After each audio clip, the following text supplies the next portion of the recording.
une religieuse et la fille d'un duc, ce qu'on a trouvé dans leurs lettres après leur mort. La servante a ouvert l'oreiller pour enlever la poussière avant de transporter les corps à l'hôpital. Et des feuilles, pliées en 4, sont tombées de la fente. La mère supérieure s'est penchée, a ramassé la première, l'a parcourue des yeux et l'a laissée tomber de ses doigts. « À qui appartiennent-elles » demanda le duc en plissant les yeux, debout à la porte de la chambre mortuaire. Il s'approcha de la table, déplia la lettre, lut une ligne et repoussa le papier si brusquement avec son coude que le chandelier tomba par terre. « Brûlez tout, dit-il. La mère supérieure ne comprit pas tout de suite. « Les corps aussi, ajouta-t-il. La servante se couvrit la bouche de la main. Sans enterrement ? Le duc la regarda d'un air si sévère qu'elle baissa les yeux. Sans chant, sans nom, dit-il. Une heure plus tard, des poutres humides furent empilées dans la cour, sur lesquelles on déposa 2 corps enveloppés dans des toiles. Les sœurs se tenaient le long du mur, certaines murmuraient des prières, mais sans les prononcer à voix haute. Le duc ne s'éloigna pas du feu et regarda les bords du tissu noircir. Il resta silencieux, jusqu'à ce que la supérieure s'approche de lui et lui dise « Nous avons trouvé d'autres lettres, dans la doublure du 2e oreiller. » Il acquiesça et ordonna de les jeter également dans le feu. 15 mois plus tôt, sa fille avait été amenée au couvent, près de son château. Elle s'appelait Élisabeth. Elle avait 18 ans. 2 servantes et une femme de chambre l'accompagnaient. La mère supérieure les avait accueillis à la porte, avait prononcé les mots d'usage et leur avait montré leur chambre près de l'école. « Vous étudierez avec sœur Anna, dit-elle. Anna est jeune, mais assidue. Elle écrit bien, lit vite et ne pose pas de questions inutiles. » Élisabeth regarda autour d'elle et acquiesça. « Cela me conviendra. » Elle parlait doucement et ne regardait pas dans les yeux. Sœur Anna vint le soir. Elle frappa une fois et entra. « Je suis Anna, » dit-elle, sans baisser les yeux. Élisabeth se leva du banc. « Je sais, on m'a dit que vous étiez sévère. » Anna sourit légèrement. « Sévère avec ceux qui sont paresseux. » Elisabetta répondit « Je ne suis pas paresseuse. » Anna s'approcha de la table, posa une tablette et un stylet. « Nous commencerons demain. Aujourd'hui, je vais vous montrer où nous mangeons et où vous prierez. Nous irons ensemble jusqu'à ce que vous appreniez le règlement. » Élisabeth acquiesça. Elles sortirent dans le couloir et marchèrent sans se toucher. Anna marchait d'un pas régulier, sans se presser. Élisabeth regardait ses mains, ses doigts légèrement noircis par l'encre, ses poignets fins sur lesquels rebondissaient les lacets de ses manches. Le matin, elle s'asseyait près de la fenêtre, sur des bancs bas. Anna écrivait des lettres à la cire. Élisabeth répétait. Anna touchait parfois son coude et la corrigeait. « Ne te précipite pas. Garde tes doigts plus près. » Élisabeth acquiesçait et faisait ce qu'on lui disait. « Tu sais écouter, » dit Anna le 3e jour. « On m'a appris à écouter, mais pas à parler, » répondit Élisabeth. Anna la regarda soudainement avec attention. « Ici, on t'apprend à parler de manière à être comprise. C'est plus difficile qu'il n'y paraît. » Élisabeth acquiesça silencieusement, comme si elle avait coché une nouvelle tâche à accomplir. La première semaine, elles ne parlèrent pratiquement que de lettres, de chiffres et de noms, tirés des chroniques. La 2e semaine, Anna apporta un livre contenant des psaumes recopiés et lui fit signe de s'approcher. « Lisez à voix haute. Je vous écoute. » Élisabeth commença, trébucha, reprit son souffle et continua plus régulièrement. Anna hocha la tête en signe d'approbation. « Bien. Vous avez une voix régulière. Ne la cachez pas. » Élisabeth sourit légèrement. J'ai l'habitude de tout cacher. Anna répondit « Ici, vous pouvez faire autrement. » Élisabeth leva les yeux. « Je peux, si personne n'entend. » Anna ne détourna pas le regard. « Si je vous entends, vous pouvez quand même. » Elles restèrent assises en silence pendant quelques secondes. Puis, Anna ajusta le ruban sur les épaules d'Elisaveta et dit « La pause est terminée. Passons aux chiffres. » Le soir de la 3e semaine, Élisabeth frappa à la porte de la cellule d'Anna. « Je peux entrer ?» Anna ouvrit la porte et s'écarta. « Que se passe-t-il » Élisabeth referma la porte derrière elle et se mit à parler rapidement, comme si elle craignait de changer d'avis. « Mon père était chez la mère supérieure aujourd'hui.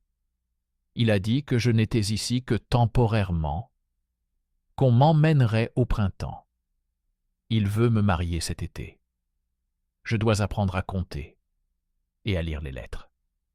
C'est pour ça que je suis ici. » Anna resta silencieuse. « Je ne veux pas rentrer, » dit Elisaveta, en serrant les doigts jusqu'à en blanchir les jointures. Anna s'approcha, mais sans la toucher. « Tu n'es pas obligé de me dire ça, » dit-elle. Élisabeth leva les yeux. « Je veux le faire. » Et encore. Elle hésita, puis expira soudainement. « Je veux vous écrire des lettres. Je ne peux pas parler beaucoup en face à face, mais je peux écrire, si vous êtes d'accord. » Anna plissa les yeux. « Pourquoi des lettres, si nous nous voyons tous les jours ?» Élisabeth répondit sans hésiter. « Parce que c'est plus facile pour moi la nuit.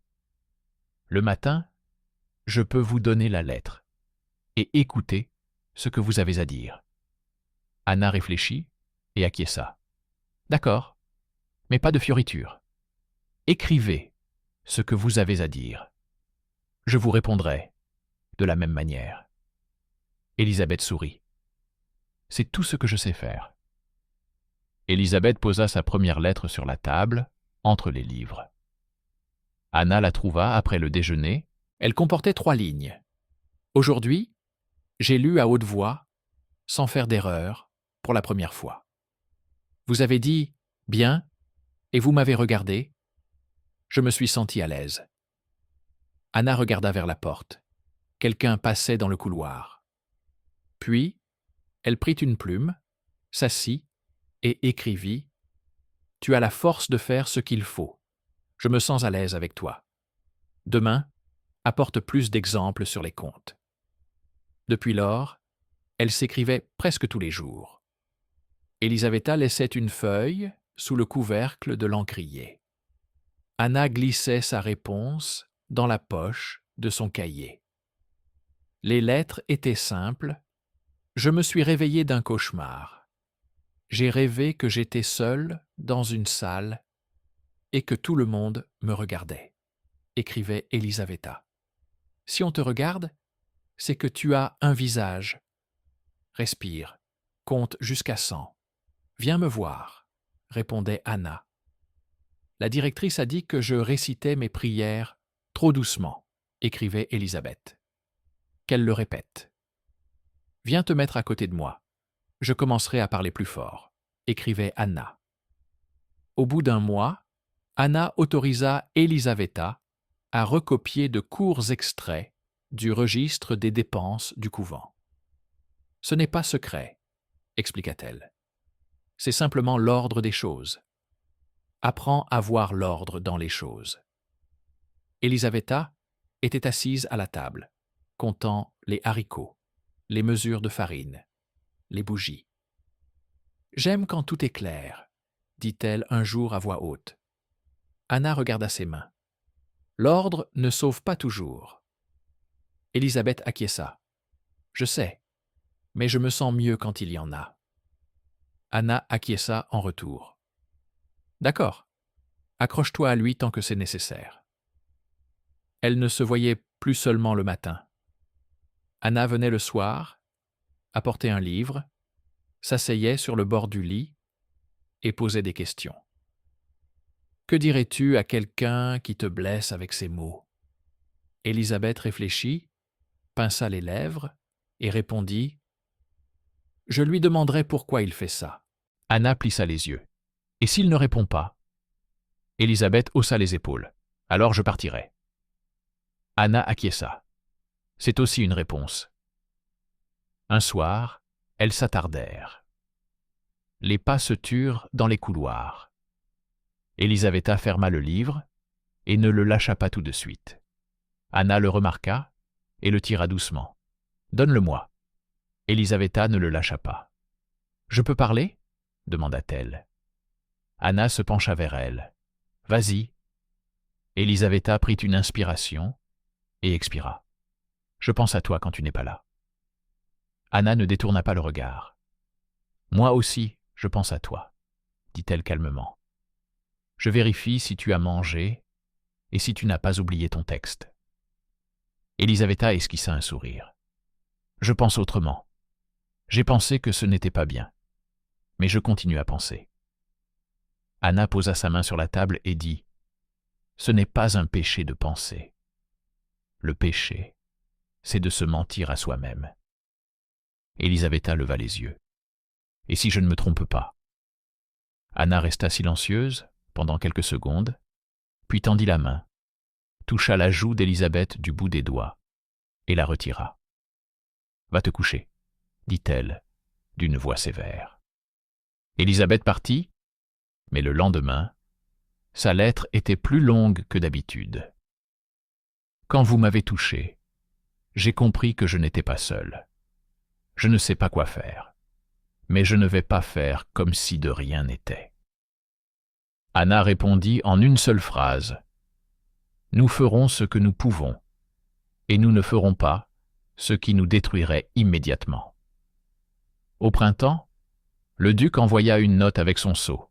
« Préparez-vous à partir en juin. » Élisabeth s'assit sur son lit, la lettre entre les mains. Anna entra et comprit immédiatement. « La date ? Juin ?» Anna acquiesça. Elles restèrent silencieuses pendant 1 minute. « Nous avons 2 mois, » dit Anna. « Nous pouvons apprendre tout ce qui est utile pendant ce temps. Et que ferons-nous du reste ?» Élisabeth répondit doucement: « Je ne sais pas. » Ce soir-là, Élisabeth vint voir Anna tard. Elle ne frappa pas. Anna leva la tête de la table. « Retourne dans le couloir et frappe, » dit-elle. Élisabeth obéit, frappa, entra. Elle ferma la porte. « Je ne veux pas vivre comme on me le demande, » dit-elle, sans préambule. « Je ne veux pas de cet homme que j'ai vu 2 fois dans ma vie. Je ne veux pas parler comme on me le demande. » Anna écouta en silence. « Je veux me réveiller et savoir que tu es à mes côtés, » conclut Elisaveta, avant de se taire. Anna ne fut pas surprise. Elle dit: « Si tu veux être à mes côtés, cela fera mal. Nous ne pourrons pas le dire à voix haute. Nous ferons semblant que c'est de l'amitié et des études. Nous mentirons à tout le monde, sauf l'une à l'autre. Es-tu prête ?» Elisaveta acquiesça. « Je suis prête. » Anna approcha un tabouret et dit: « Viens. » Elisaveta s'approcha. Anna lui prit les mains. « Si nous franchissons cette étape, il sera difficile de faire demi-tour. » Elisaveta répondit: « Je ne veux pas revenir en arrière. » Anna se pencha et l'embrassa. Elle l'embrassa brièvement et s'écarta. « Maintenant, va dans ta cellule, » dit-elle. « Demain, nous avons cours. Nous étudierons comme d'habitude. Ne dis rien à personne. » Elisaveta acquiesça. Sur le seuil, elle se retourna. « J'écrirai. » Anna acquiesça. « Écris. » Les lettres changèrent. Elles contenaient davantage de mots simples sur qui avait bien dormi, ce qu'avait dit le cuisinier, qui toussait dans le couloir, et de brèves mais précises confessions. Je veux tenir ta main pendant la prière. Je ne le ferai pas, écrivait Élisabeth. Je veux t'aider à tresser tes cheveux. Je le ferai si tu viens plus tôt en cours, répondait Anna. La directrice a dit que tu passais trop de temps avec moi, écrivait Elisaveta. La directrice s'occupe de l'emploi du temps. Nous respecterons l'emploi du temps, afin qu'il ne nous brise pas, répondait Anna. Elles ont appris à se cacher à la vue de tous. Elles n'avaient ni le temps, ni l'envie de tenir des discours pompeux. Elles faisaient des choses simples. Anna prenait aux blanchisseuses le bâton pour battre le linge, afin de le porter elle-même. Élisabeth marchait à côté d'elle et portait un panier avec des aiguilles. Le soir, Anna ouvrait un petit coffre, en sortait une feuille de papier et écrivait le programme du lendemain. Le matin, les chiffres. L'après-midi, lettre à mon père. Le soir, lecture. La nuit, repos. Elisaveta ajoutait en petits caractères. Et aussi, toi. Anna barrait cette ligne et ajoutait, et aussi, du pain. Le duc venait une fois toutes les 2 semaines. Il n'entrait pas dans l'école. Il parlait à la directrice, rapidement, sèchement. Il rencontra Anna plusieurs fois dans le couloir. Il lui fit un signe de tête. Elle baissa les yeux. « C'est vous qui enseignez le calcul à ma fille ?» demanda-t-il un jour. « Oui, » répondit Anna. « Elle fait des progrès ?»« Oui. »« Merci. » Il était poli. Anna répondait brièvement et s'en allait. Le soir, Élisabeth demandait « Il t'a parlé ?» Anna acquiesçait. Il a dit « Merci ». Élisabeth regardait le sol et serrait les dents. « Il ne m'a pas demandé ce que je voulais », disait-elle ensuite. Anna répondait « On ne lui a pas appris à le faire. Il a l'habitude de donner des ordres. » Élisabeth levait les yeux. « Tu lui aurais demandé ?» Anna répondait « Je lui demande tous les jours. » En mai, un événement étrange se produisit au monastère.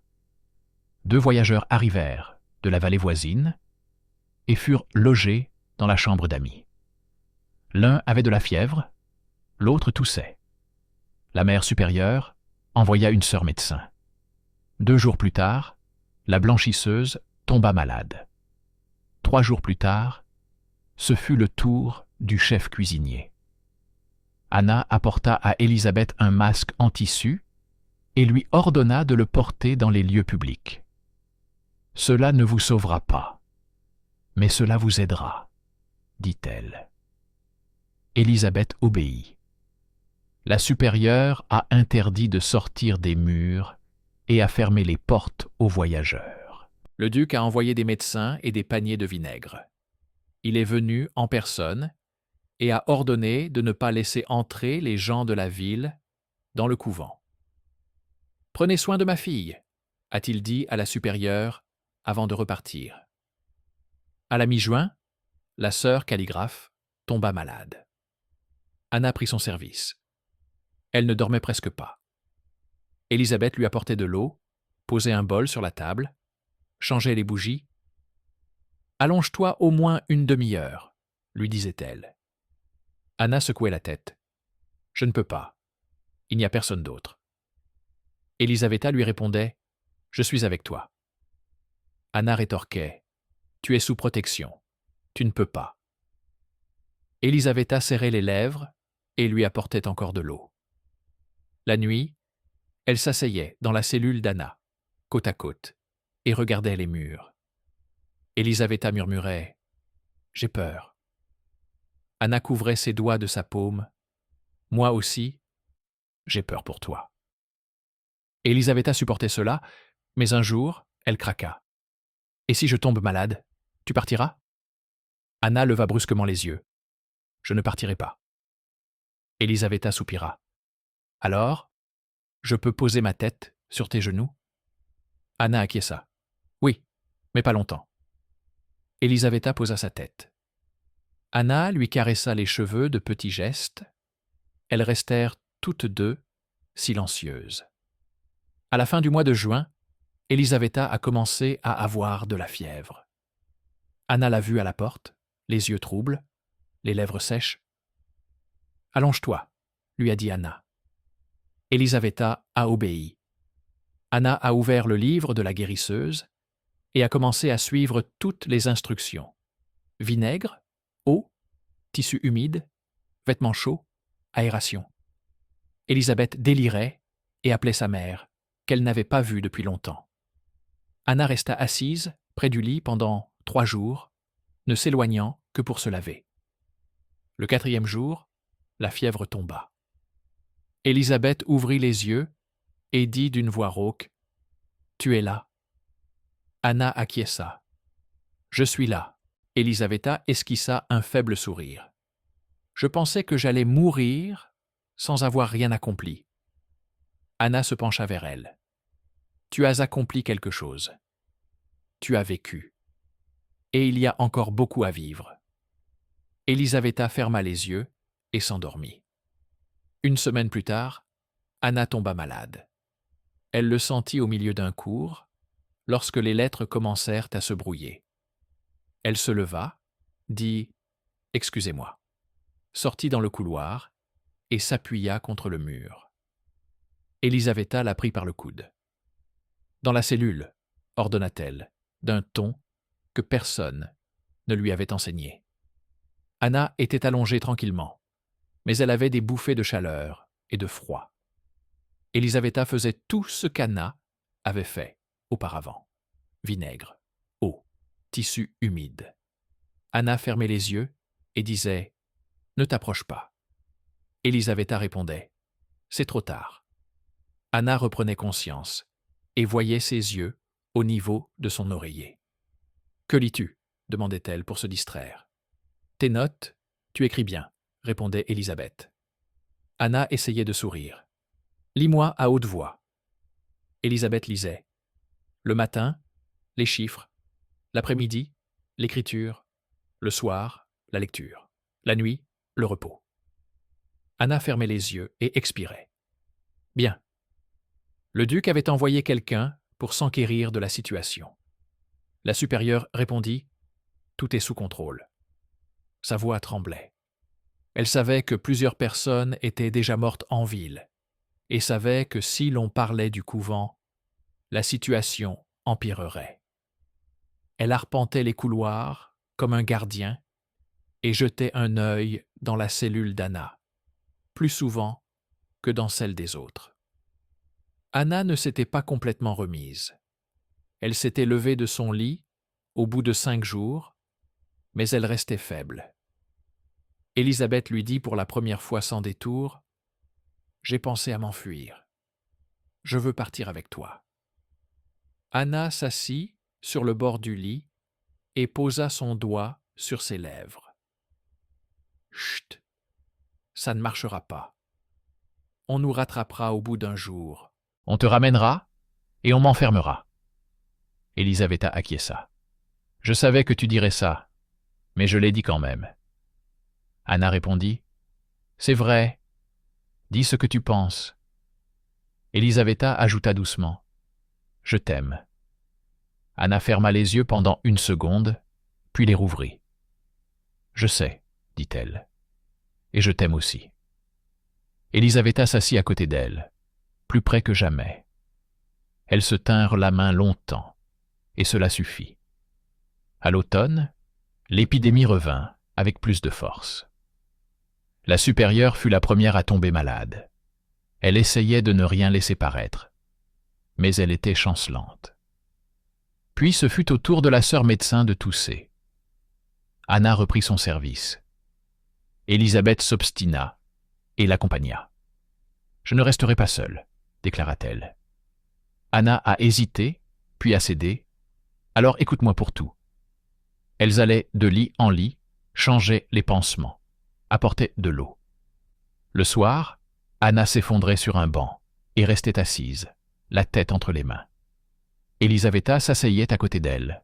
« Bois. » Anna prenait la coupe et buvait en silence. Au début de l'hiver, ce qu'elle redoutait arriva. 2 enfants de la ville furent amenés à l'hôtel. Leurs parents étaient les morts. Les enfants toussaient. Anna et Elisaveta s'occupèrent d'eux. Pendant la nuit, la petite fille cessa de respirer. Elisaveta la prit dans ses bras. Mais il était trop tard.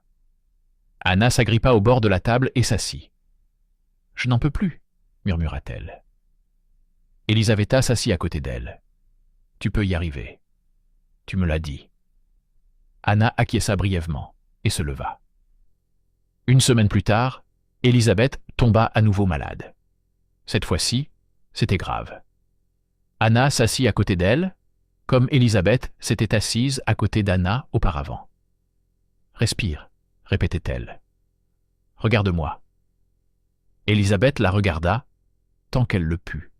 « Ne pleure pas, » dit-elle une nuit, quand Anna ne put se retenir et que les larmes coulèrent d'elles-mêmes.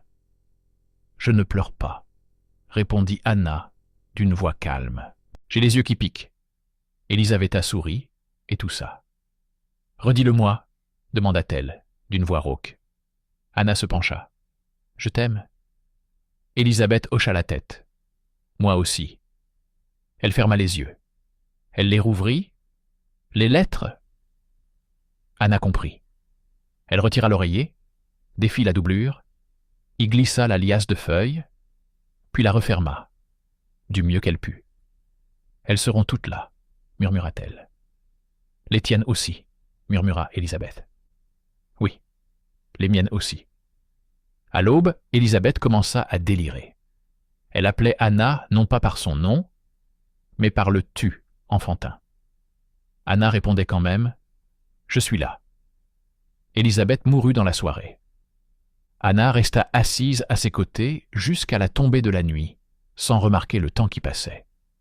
La servante entra discrètement et dit « Ma sœur, il faut y aller. » Anna leva la tête et acquiesça. « Attendez encore un peu, » demanda-t-elle. La servante sortit. Anna posa sa main sur le front d'Élisabeth. « Je vais tenir bon, » dit-elle. « Je vais tout supporter. » Puis elle se leva, redressa le drap et sortit dans le couloir. La directrice la rencontra à la porte et vit son visage. « Tu n'iras plus voir les malades, » dit-elle. Anna acquiesça. « D'accord. » Le lendemain, Anna commença à avoir de la fièvre. Elle essaya de rester debout, mais elle s'effondra. Elle comprit que c'était la fin, au moment où sa main cessa de lui obéir et où la tasse roula sur le sol. La même servante s'approcha. « Ma sœur, allongez-vous. » Anna s'allongea. « Ne touche pas à l'oreiller, » demanda-t-elle, d'une voix à peine audible. La servante acquiesça. Anna ferma les yeux et se mit à penser à tout ce qu'elle devait encore faire. Elle se souvint d'un mot qu'elle n'avait pas remis. Elle demanda à la servante « Il y a une petite boîte dans ma cellule. Apporte-la à la mère supérieure. » La servante acquiesça et s'enfuit. Anna resta allongée tranquillement. La fièvre montait et descendait. Elle appela doucement. « Lisa ?» Personne ne répondit. Anna sourit une fois à elle-même et ne sourit plus. Le 3e jour, elle cessa de respirer. On les a couchés côte à côte dans la chambre mortuaire. Les sœurs les ont rapidement lavées, enveloppées et recouvertes. La supérieure se tenait dans l'embrasure de la porte et murmurait quelque chose pour elle-même. À ce moment-là, la servante, qui avait décidé de nettoyer les oreillers, a ouvert le premier, et des papiers se sont répandus sur le sol. « Ici !» s'écria-t-elle, la voix brisée. Une autre accourut, ramassa la feuille, lut 2 mots à haute voix et se mordit la langue. « Qui appelait ?» demanda une 3e. « Le duc !» répondit la mère supérieure, sans lever les yeux. Le duc arriva rapidement. Il lut une page, puis 2, puis jeta la feuille sur la table. C'est une abomination, dit-il. La supérieure agrippa la manche de sa soutane. Ce sont leurs mots, répondit-elle doucement. C'est une honte, répéta-t-il d'un ton sévère. Où sont les corps? À la morgue. Sortez-les. Brûlez-les. La mère supérieure leva les yeux vers lui. Monsieur, vous ne pouvez pas. Ce sont des sœurs. Et votre fille. Il frappa du poing sur la table. Brûlez-les, j'ai dit, pour que personne ne les voie, pour que personne ne les lise à haute voix. Il se tourna vers le garde. Gardez la porte. Ne laissez entrer personne. Les sœurs ne protestèrent pas. Elles savaient qu'il y aurait des cris. Elles savaient que la ville aimait les ragots. Elles savaient qu'après, rien ne pourrait plus être réparé. Pendant qu'on préparait le bûcher, le duc feuilletait les lettres sans vraiment les lire. Il tombait sur des mots. « Tiens ma main, je veux être près de toi. Quand tu es fatigué, je le vois. » Il serra les lèvres, plia la liasse et la jeta dans les flammes. La supérieure détourna le regard. La servante, la première, restait clouée sur place, les larmes coulant sur son visage. Leurs lettres n'étaient pas des plaintes, dit-elle, sans comprendre comment elle avait pris cette décision. C'étaient des faits. Elle maintenait les gens en vie. Le duc la regarda froidement. « Tu parles beaucoup. » La servante baissa la tête. « Oui. » La directrice dit doucement. « Laissez-la vivre. Elle ne dira rien à personne. » Le duc fit un geste de la main. « Je m'en fiche. Gardez des gens à la porte et appelez un médecin pour la cuisine. Ça sent mauvais. » Après l'incinération, il ordonna qu'on lui amène la femme de chambre d'Élisabeth. Elle se tenait debout, tremblante, essayant de garder le dos droit. « Vous le saviez ? » demanda-t-il. « Non, » répondit-elle. « Vous avez reçu des lettres ? » « Non. » « Vous les avez vues se regarder ?» La femme de chambre hésita, puis répondit honnêtement. « Oui. » « Et vous n'avez rien dit ? » ?»« Oui. » « Pourquoi ? » « Parce que c'était la première fois qu'Élisabeth était calme. » Le duc ferma les yeux, puis les rouvrit. « Vous pouvez disposer. » La femme de chambre n'y crut pas tout de suite. Puis elle s'inclina profondément et sortit. Une semaine plus tard, la ville se mit tout de même à parler. Quelqu'un de la blanchisserie avait vu le bûcher. Quelqu'un avait vu les sœurs serrer leurs foulards dans leurs mains. Quelqu'un avait remarqué que le duc avait franchi le portail, le visage impassible. « 2 ont brûlé, disait-on au marché. L'une d'elles était la fille du duc. Pourquoi n'y a-t-il pas eu de funérailles ? Épidémie. Et les lettres ? Quelles lettres ? Bon, tant pis. » Les gens haussaient les épaules et passaient au prix du poisson. La supérieure appela Anna et Élisabeth dans les listes des défunts pour une prière commune. Elle prononça leurs noms sans leur titre. « Mes sœurs, dit-elle, et sa voix se brisa. Pour ceux qui ont tenu la main des autres. » Les sœurs acquiescèrent. La prière fut brève. Personne ne pleura à voix haute. Dans la nuit, la même servante, qui avait trouvé les lettres, vint voir la mère supérieure avec un petit sac. « Cela vient de la boîte qu'Anna vous a demandé de vous remettre. Vous étiez chez le duc, je l'ai apporté dans votre cellule. Je ne l'ai pas ouvert. » La mère supérieure prit le sachet, l'ouvrit et versa dans sa paume un fil enroulé autour d'un petit bouton en os et une feuille pliée de telle manière qu'elle faillit se défaire.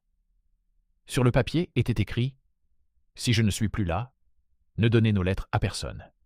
Cachez-les pour qu'on ne les trouve pas. Si on les trouve, qu'on les trouve. Nous ne nous cachions pas l'un de l'autre. Nous nous cachions de ceux qui diraient abomination. La directrice remit le papier dans le sachet et dit « C'est trop tard ». La servante serra les lèvres. « Tout n'est pas trop tard. On peut cacher le sachet. » La directrice acquiesça. « Cache-le. » Le duc partit la nuit même.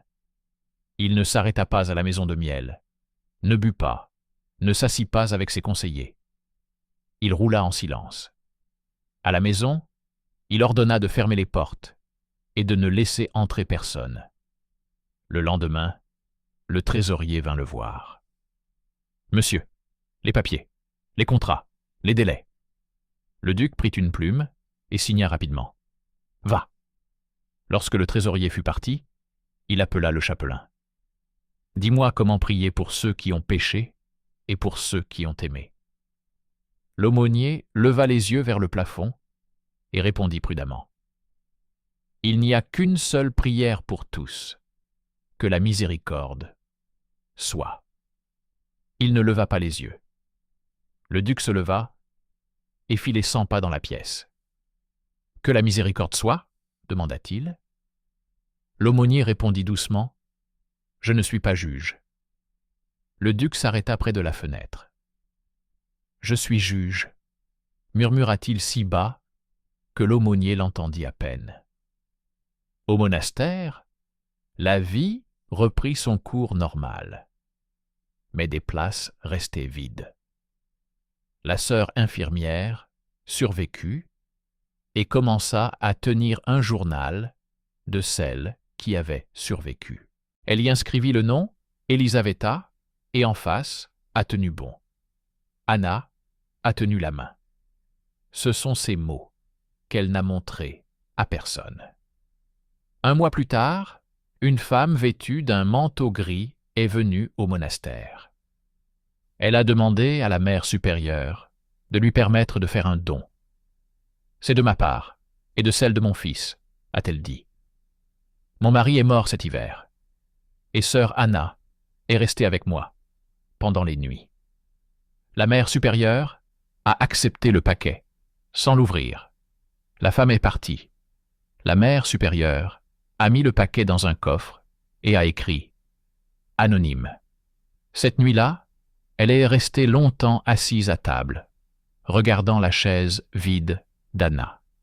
La femme de chambre d'Élisabeth fut renvoyée dans son village natal. Avant son départ, elle s'approcha de cette servante. « Je pars, dit-elle. Si jamais tu vois un signe qui t'indique que tu dois parler, parle.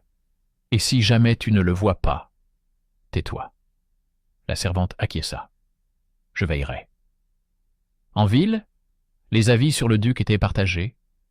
Certains le louaient. Il a fermé le monastère pour éviter la contagion. D'autres le calomniaient. Il a brûlé sa propre fille. Le serveur de l'auberge dit un jour à voix haute « Il ne l'a pas brûlé, il s'est brûlé lui-même. » Personne ne le contredit. Le lendemain, le serveur fit comme s'il n'avait rien dit. Au printemps de l'année suivante, un jeune homme au visage simple apparut devant les portes du monastère. Il demanda à la supérieure de lui permettre de s'asseoir près du mur. « Ma femme est morte, dit-il. On m'a dit qu'il y avait ici un endroit où l'on se souvenait. » La supérieure le laissa entrer dans le jardin. Il s'assit près du mur et resta silencieux. Quand il est parti, il a laissé sur le banc un petit dessin. Les lettres A et E tracées maladroitement, mais avec soin. La supérieure l'a ramassé et l'a caché dans un petit sac que lui avait donné sa servante. Il contenait déjà un bouton et du fil. 2 ans plus tard, la servante mourut. Elle fut enterrée dans le cimetière du couvent avec son nom et la date. La supérieure déposa le petit sac dans sa tombe et dit doucement qu'il soit là où personne ne le cherchera. Personne d'autre qu'elle ne savait ce que contenait le sac. Et c'était très bien ainsi. Le duc vieillit brusquement. Il cessa de venir au monastère.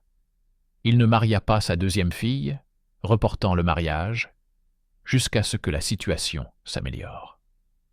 Il parlait peu avec son fils cadet, et généralement de chevaux. Parfois, la nuit, il sortait sur le balcon et regardait la cour. Il ne se souvenait pas des mots des lettres qu'il avait à peine lues, mais de deux choses. Comment Élisabeth avait appris à compter, et comment sa sœur Anna se tenait dans le couloir lorsqu'il lui avait dit « merci ». Il pensait qu'il avait beaucoup de pouvoir, mais peu de force. Il ne se confessait pas à ce sujet. Il se contentait de garder le silence. Au couvent, une nouvelle élève prit la place d'Élisabeth. Elle tenait son stylet trop fermement. La nouvelle enseignante, sœur Maria, lui prit les doigts et lui dit « N'appuyez pas trop fort ». La fillette sanglota.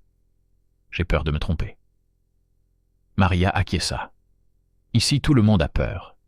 Nous nous contentons d'agir. » La jeune fille acquiesça. Le soir, elle écrivit sa première lettre à Maria. « Je vous suis reconnaissante de ne pas crier. » Maria répondit « J'ai moi-même peur. C'est pourquoi je ne crie pas. » Elle plia la lettre et la rangea, dans la doublure de son oreiller. Puis elle retira sa main, sortit la lettre et la plaça dans un livre. « Non, dit-elle à voix haute. » Elle connaissait l'histoire, mais ce qu'elle avait fait n'était pas un défi. C'était simplement le désir de ne pas répéter littéralement le destin d'autrui. Elle choisit une autre cachette, un étui à bougie vide. Plusieurs années passèrent. Le chapelain du duc fut remplacé. Le nouveau venu était plus jeune et plus direct. Il dit un jour dans un sermon, « Le péché n'est pas seulement une action, c'est l'incapacité d'aimer la vérité. » Les gens acquiescèrent, sans comprendre d'où cela venait. Le duc écouta, sans détourner les yeux. Après le service, il appela le nouveau chapelain. « Que vouliez-vous dire » Celui-ci répondit simplement, « Je voulais dire que nous qualifions souvent de péché ce qui nous dérange, et que nous pardonnons ce qui nous profite. » Le duc s'appuya sur la table. Ce sont des mots dangereux. L'aumônier acquiesça. Oui. Leur conversation ne se poursuivit pas. Mais le duc se leva pendant la nuit, prit une feuille de papier et écrivit quelques lignes sur un parchemin rugueux. « Élisabeth, tu as été plus forte que moi. Anne, tu as gardé ce que je n'ai pas pu garder. » Il plia la feuille et la mit dans la boîte où se trouvaient les plumes. Le matin, il sortit la feuille, la froissa et la jeta au feu. Il ne voulait pas de nouvelles traces sur le papier. Les rumeurs concernant les lettres ne disparurent pas. Parfois, quelque part, dans une auberge derrière les murs, quelqu'un commençait « Vous vous souvenez, quand on a trouvé les lettres ?» Un autre balayait la question d'un revers de main. Baliverne. Ce sont des contes de vieilles femmes. Un troisième murmurait « J'ai vu de mes propres yeux le papier s'envoler. » Personne ne discutait longtemps. Les gens avaient d'autres préoccupations. Un jour, un garçon, d'une douzaine d'années, est venu au monastère. Il cherchait celle qui avait une belle écriture. On lui a dit que sœur Anna était décédée. Il a baissé les yeux. « C'est ma mère qui m'a envoyé, » a-t-il dit. Elle dit qu'une religieuse lui a appris à lire la lettre que son mari lui a écrite avant de mourir. Ma mère dit « Apprenez-moi ». La supérieure appela sœur Marie. Marie prit le garçon et s'assit avec lui près de la fenêtre. « Nous allons apprendre. » Le garçon acquiesça. Il passa un long moment à s'habituer à tenir le stylet, puis demanda soudain « Et que mettez-vous dans vos lettres ?» Marie répondit honnêtement « Nous écrivons pour ne pas nous oublier. » Le garçon acquiesça, sans tout comprendre, mais avec respect. La même année, le duc tomba malade et resta alité longtemps. Il demanda au chapelain de lui lire à haute voix les chroniques. Le chapelain lut. À un moment donné, le duc l'interrompit. « Ça suffit. Apportez-moi des feuilles vierges. » L'aumônier lui en apporta. Le duc écrivit 3 lettres. La première était destinée à sa fille cadette. Il lui écrivit qu'elle pouvait prendre son temps avant de se marier. La deuxième était destinée à la mère supérieure du couvent. Il écrivit « Maintenez les murs comme vous les avez maintenus auparavant. Ne laissez personne alimenter les feux. » Il commença le 3e, mais ne le termina pas. « Anna, je… » Et il ne put aller plus loin. Il posa sa plume et se renversa sur ses oreillers. « Qu'il en soit ainsi, dit-il. » Il mourut dans la nuit. Il fut enterré selon toutes les règles. Lors des funérailles, la mère supérieure se tenait à l'écart avec les autres. Elle ne pleurait pas. Elle regardait les gens et se demandait combien d'entre eux savaient ce qui s'était passé. Elle savait, suffisamment. Elle recula d'un pas et se dirigea vers la porte. Une femme, vêtue d'un manteau gris, l'arrêta. « J'étais là quand ?» commença-t-elle. La supérieure leva la main.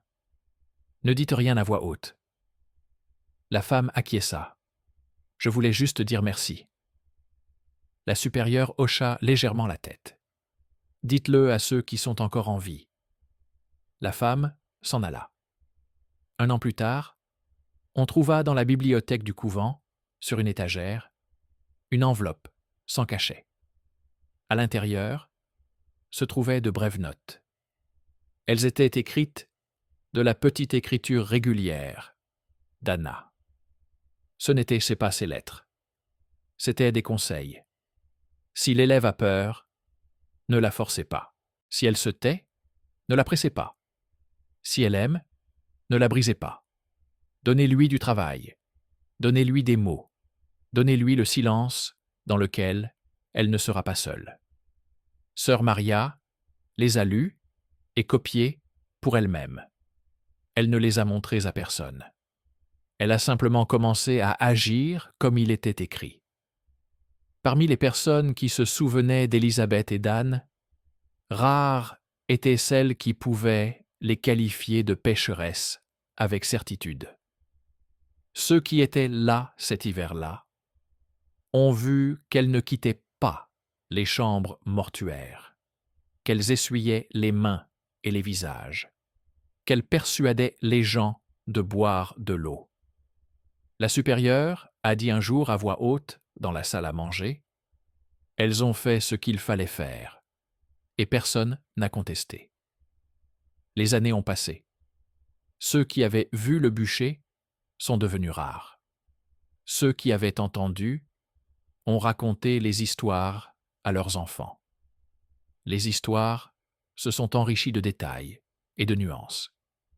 Certains ont ajouté des mots qui n'existaient pas. D'autres en ont retiré. Mais au cœur de cette histoire, il restait une chose simple. 2 femmes s'étaient rencontrées pendant les cours d'alphabétisation. Elles s'écrivaient des lettres, car c'était plus facile ainsi de ne pas se trahir. Quand le malheur est arrivé, elles ont fait leur devoir. Quand le jugement est tombé, elles ne l'ont pas reçu. Quand le feu est arrivé, leurs noms n'ont pas été cités. Tout cela s'est passé et est passé. L'abbesse vieillissait et répétait toujours la même phrase. Nous tenons les murs. Dans un petit coffre, sœur Maria gardait un nouveau sac. À l'intérieur, il y avait un bouton étranger, du fil, une lettre AE, décolorée, et un petit mot « S'ils le trouvent, qu'ils le trouvent eux-mêmes ». Elle le sortait parfois pour le regarder. Elle ne cherchait pas dans la ville quelqu'un qui se souviendrait. Elle n'écrivait pas de lettres timbrées à ses supérieurs. Elle faisait ses devoirs, prenait les doigts de ses élèves dans les siens et disait « Ne serre pas trop fort ». Un jour, l'une des élèves leva les yeux et demanda « Avez-vous déjà aimé ?» Marie répondit « Oui, La fillette acquiesça. « Et qu'avez-vous fait » Maria répondit « J'ai travaillé. » La fillette baissa la tête. « C'est ennuyeux. » Maria répondit « Cela sauve. » Et ainsi de suite. La ville était lasse d'écouter ceux qui voulaient du scandale. Ceux qui voulaient la vérité se satisfaisaient du silence. Ceux qui voulaient oublier étaient rattrapés par de nouveaux malheurs.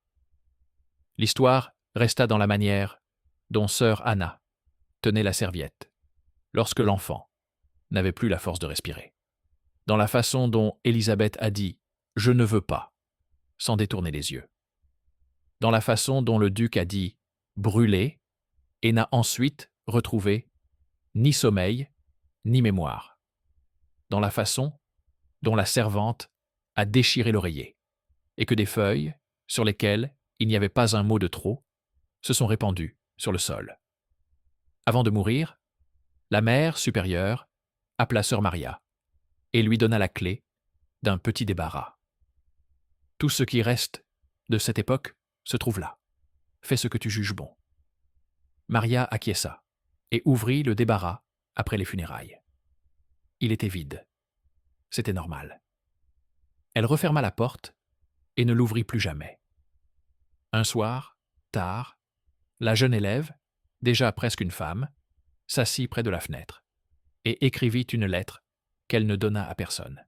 « Anna, je ne te connais pas, » écrivit-elle, « mais je fais ce que tu m'as dit. Je ne fais pas pression. Je ne brise pas. Je tiens la main. Et parfois, j'ai peur. » Elle plia la feuille, la mit dans un étui à bougies et la ressortit 1 minute plus tard. « Non, » dit-elle. « Le fait de l'avoir écrit suffit. » Elle brûla la feuille au-dessus de la lampe et alla se coucher. La ville vivait. Le monastère vivait. Le duché vivait. Plus personne ne déchirait les oreillers à la recherche de lettres. Si quelqu'un cachait des mots, il le faisait en lui-même, non pas parce qu'il avait peur du feu, mais parce qu'il comprenait la valeur des mots. Et c'était aussi ce qui restait de 2 femmes qui s'étaient trouvées parmi les lettres et les chiffres, et qui n'étaient pas parties quand les choses étaient devenues difficiles. Quand on se souvenait d'elles, on disait simplement « elles se soutenaient mutuellement et soutenaient les autres ». Ces mots étaient suffisamment éloquents. Ceux qui voulaient connaître les détails étaient renvoyés vers les draps lissés des postes de nuit, vers l'eau épaisse dans les cruches, vers l'écriture régulière dans les registres, vers la paume serrée jusqu'au sang au bord du lit. Là où tout est facile à nommer, elles n'étaient pas présentes. Elles étaient là où les faits parlent d'eux-mêmes. Et si quelqu'un dans le monastère demandait « Est-ce bien d'aimer ainsi ?» Sœur Maria répondait « Ce qui est bien, c'est de ne pas trahir les vivants et ne pas abandonner les morts. » Elle ne l'avait pas tiré des livres. Elle l'avait tiré de la façon dont 2 femmes lui avaient un jour appris à ne pas appuyer sur les doigts de ses élèves et à ne pas élever la voix devant les abominations des autres. Cela s'était avéré suffisant pour que les murs tiennent bon et que les feux ne jouent pas à l'intérieur.